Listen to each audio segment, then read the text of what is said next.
Kabrothers, what's up? So ngayon, I'm gonna be discussing the trial hole, kabrothers. So it is very important kasi kabrothers, dito tayo nakakakuha ng mga resources para ma-upgrade natin itong mga buildings na level cap natin, kabrothers, no? Meaning, kabrothers, the higher the level cap, the higher you can combine your buildings, kabrothers, and your troops. I-check natin, kabrothers, ang city construction. So pwede natin i-level up ang castle to 17, kabrothers. I-level up na agad natin. So we need more books, kabrothers, and gold para ma-level up natin ang ibang mga barracks and troops natin, kabrothers. So dito sa trial hall, kabrothers, mayroon tayong remaining quest 35 full pa yan, kabrothers. And syempre, next quest replenish time, nagre-replenish din yan, kabrothers. May time pag naubos mo yan. Also, kabrothers, we have stars from 1 to 5 dito. And of course, mayroon tayong ina-upgrade to, kabrothers. Everyday mayroon yung free. So i-click mo yan everyday, kabrothers. Do not miss this, kabrothers. So pwede natin i-confirm yan, kabrothers. 10 diamonds lang naman. Also, there is energy. So every time you finish a quest, there will be energy. So pag na-click mo yung flag na yan, kabrothers, i-go mo lang yan, kabrothers. So mapupunta ka sa world map. So labanan mo lang, kabrothers, auto-deploy, and automatic pupuntahan din na, kabrothers, ang monster na kailangan i-beat. So next, kabrothers, click ka again ng another, go mo lang yan, kabrothers, and pangalawang trial ay pinupuntahan na rin. So ganun lang kadali, kabrothers, pwede mo pagsabayin ang dalawang trial.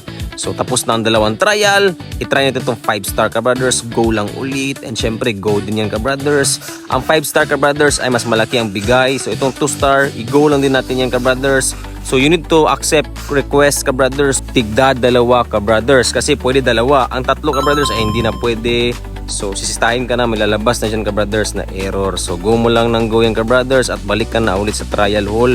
Itong castle lang yan na symbol, kabrothers. So go lang yan ulit, balik doon, and hintayin natin, kabrothers, ma-finish ang dalawang request na ating inaccept.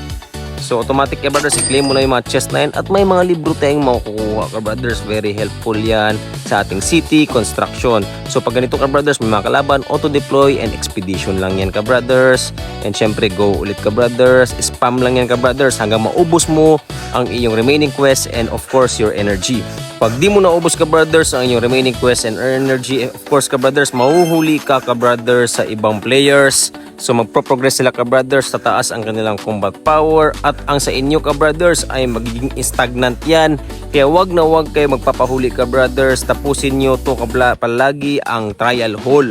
Balik tayo, kabrothers, sa ating town and city construction. So marami nang pwedeng i-upgrade ang dwelling merge to 16, kabrothers. So back tayo, mag-try tayo mag-combine ng mga dwelling merge, kabrothers, to 16. So itong 10-10, maging 11, magiging 12 siya, kabrothers. And of course, pwede kayo ma-upgrade to level 13.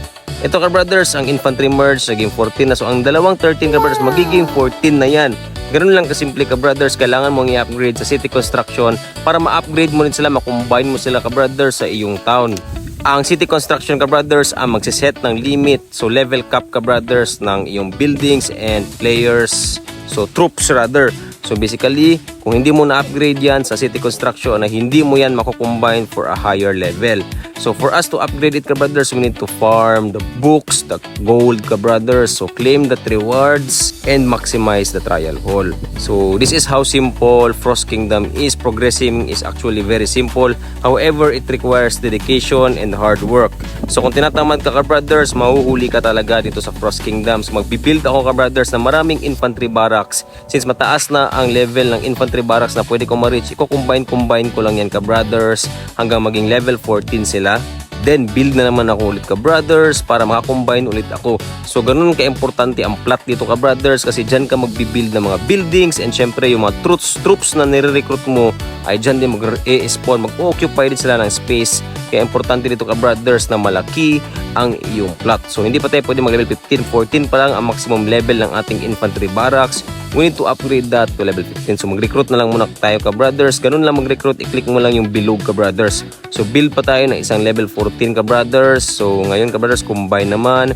So drag mo lang siya, kabrothers, to a same level barracks para mag-combine sila to 14. And bilog, kabrothers, para mag-recruit tayo ng mga troops na level 14 din. Mag-unlock na rin tayo ng mga plots, kabrothers, para maka-build pa tayo ng more buildings, kabrothers. The more buildings, the more stronger our empire will be. So ganun lang, kabrothers, mag-progress dito sa Frost Kingdom with the trial hall and of course upgrading in the city construction. So if you have any questions, kabrothers, comment down below. Don't forget to like and subscribe as well. Thank you so much for watching, kabrothers, and supporting Brothers TV.